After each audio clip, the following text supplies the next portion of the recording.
Assalamualaikum warahmatullahi wabarakatuh. Perkenalkan, nama saya Shirley. Di sini saya akan menjelaskan tentang definisi hadis dan sunnah. Hadis secara bahasa itu berarti atau baru atau berita.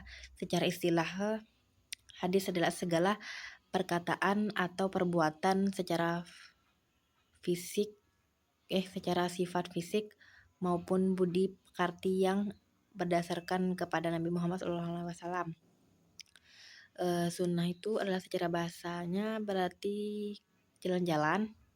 Secara istilahnya sunnah memiliki cangkupan yang lebih luas, yaitu segala sesuatu yang bersumber dari Nabi Muhammad SAW, baik maupun sesudah diangkat menjadi Rasul atau menjadi model teladan hidup bagi umat Islam.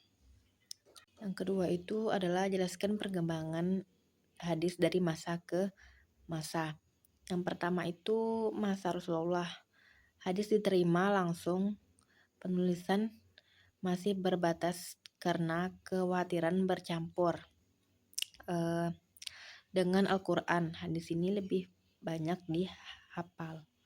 Yang kedua itu masa sahabat. Masa sahabat itu adalah pembatasan periwayatan, tahlil al-riwayah untuk menjaga kemurnian Al-Quran. Yang ketiga itu masa ta'bil'in.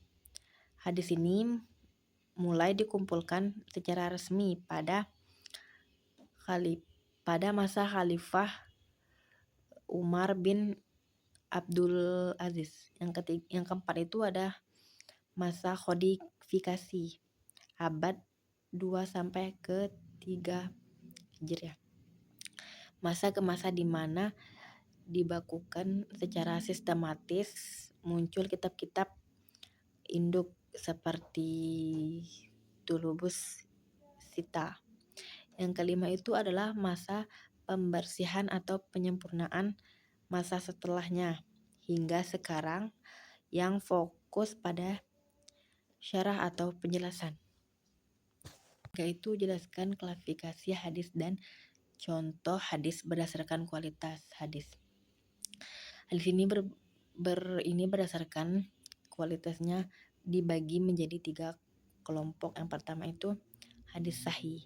Hadis sahih ini yang disanadkan bersambung diriwayatkan oleh dipenuhi yang adil atau yang kuat itu. Ingatannya contoh misal hadis tentang niat dalam bukan dan muslim. Yang kedua itu hadis hasan. Hadis hasan ini yang memenuhi syarat sahli, namun kekuatan ingatan perawinya sedikit di bawah hadis sahih. Yang ketiga itu hadis dhaif atau juga disebut juga hadis lemah. Hadis ini adalah hadis yang tidak memenuhi syarat sahli maupun hasan. Contohnya misalkan sanad terputus atau perawinya dikenal dengan pendusta itu. Yang keempat itu jelaskan tentang metode kritik sanad dan malan hadis. Yang pertama itu kritik sanad. Kritik sanad ini adalah fokus pada rantai periwayat. Kriteria yang dilihat adalah persambungan sanad. Sanad ini integratif, moral perawi adalah kecerdasan, daya ingat perawi, dapat digunakan ilmu riwal hadis. Yang kedua ini adalah kritik matan. Kritik matan ini adalah fokus pada isi. Kedungannya hadis matan diuji apakah bertentangan dengan Al-Quran. Hadis ini hadis yang sangat kuat dan akal sehat atau logis gitu, dan fakta sejarahnya kayak gitu. Kelima ini apa yang Anda pahami tentang peran hadis dalam pembentukan karakter dan jelaskan. Hadis ini adalah hadis yang berfungsi sebagai pedoman opsional dari nilai-nilai universal Al-Quran. Hadis juga memberikan ketelada keteladanan kanker melalui perilaku seperti Nabi Muhammad SAW. Misalnya gini, hadis ini tentang kejujuran, kesabaran, dan juga memuliakan tetangga yang secara langsung kayak gitu. Soal yang keenam ini, bagaimana perbandingan pendekatan ulama hadis klasik dan kontemporer, dan jelaskan.